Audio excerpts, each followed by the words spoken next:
Hi guys. So this is kind of a little bit different topic. I just want to say this. I just got done talking to a friend and she's been having a really hard time, and she's, hitting a wall. Now this particular vlog is whether you are a codependent or you are an addict alcoholic or whatever is going on in your life.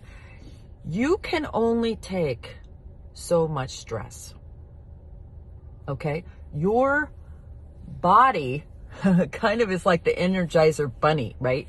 It keeps going and going and going and going and going and going, but your mind doesn't. And your mind and body are one. Your mind and body are one. You are set up for survival mode.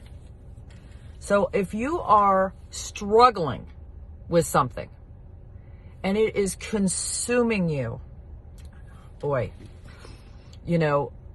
like, my child who was sick, consuming.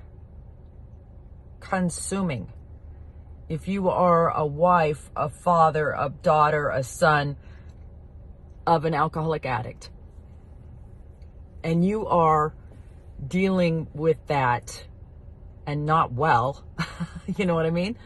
And you're trying to get help, and you're refusing the new ideas.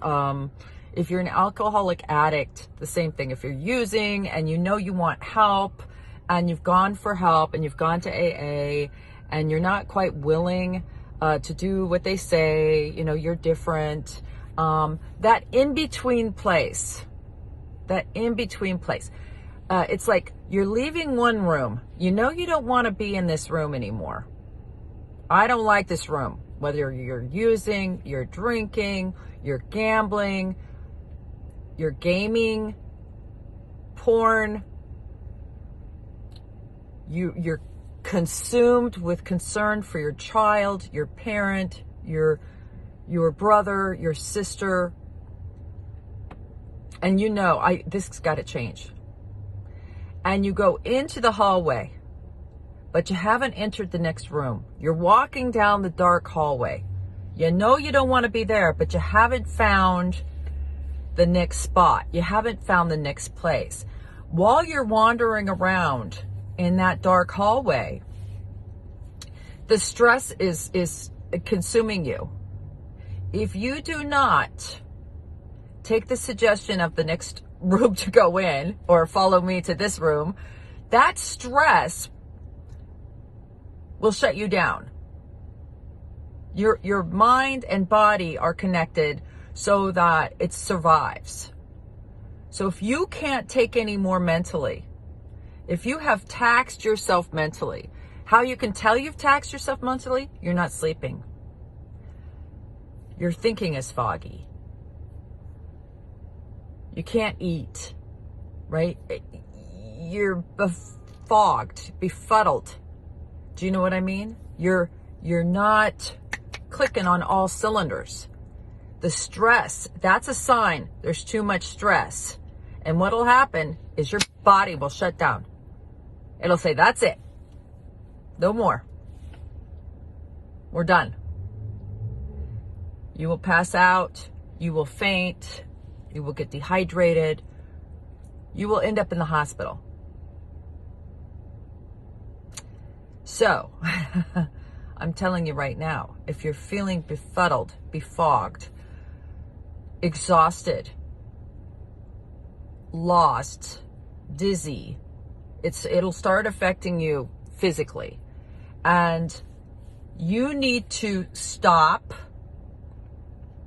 eat, get some electrolytes. Electrolytes are not just Gatorade. Gatorade's got a lot of sugar in it, but I'm not saying that's bad, but you can get these packets at the pharmacy, at the grocery store. They sell them everywhere now, and they say emergency on them. And it looks like they're mass vitamin C, but they have electrolytes in them, and you can dump them. They're packets of powder, and you can dump them in a half a bottle of water, or this much water in a glass. And you don't have to make it a big drink. You can make it just a shot. Get it in there, mix it up, and drink it. And drink 3 or 4 of those a day. If you have extra in your body, you'll just pee it out. But when you go to the hospital, that's what they're going to do. They're going to hydrate you first thing because you're dehydrated, and they're going to make you rest. Okay? So you need to get some electrolytes. You need to drink tons of water. You need to treat yourself like a little baby who's sick. Okay? You need to sit down and eat something and take a nap. Rest for a minute. Give everything that you're trying to control that you can't, and give it to God for a few minutes. So you can rest for a minute. See, while you're fucking around with your problem, while you're looking at it 75 different ways and trying to get it to work whatever that is in your life, you're so busy with it, God can't get his hands on it. So you actually need to take it and give it to God and get your sticky, grubby, grimy hands off of it so he can work on it. Does that make sense? Get your hands off. Now, if you get your hands off and you're going, oh my God, I got to get it back. Do something else with your hands. Go to a meeting, right? Wash your car, take a shower. You're not taking care of yourself. So give that to God for a minute and take care of yourself. Get the electrolytes, drink some, breathe. Sit and breathe deep from your gut and exhale. Okay?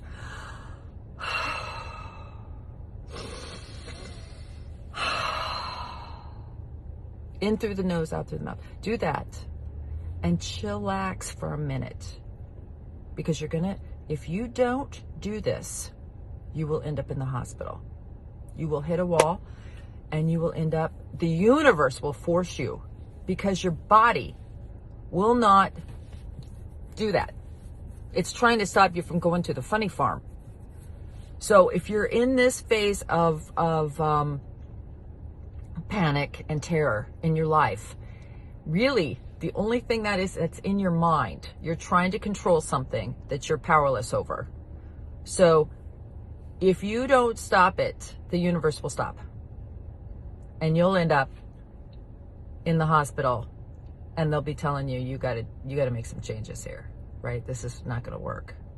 So, I just want to tell you that because I know my friend is really struggling with this, and I think sometimes it's easier for her to listen to my video than it is to hear me, try to text it back and forth. And I know she's not the only one. And I think about this. When she told me this, I thought, oh, there's so many people. I've been here before. Have you not seen people hospitalized from stress? Happens all the time. You don't want that to happen to you. Okay? So let's just take it down a notch today.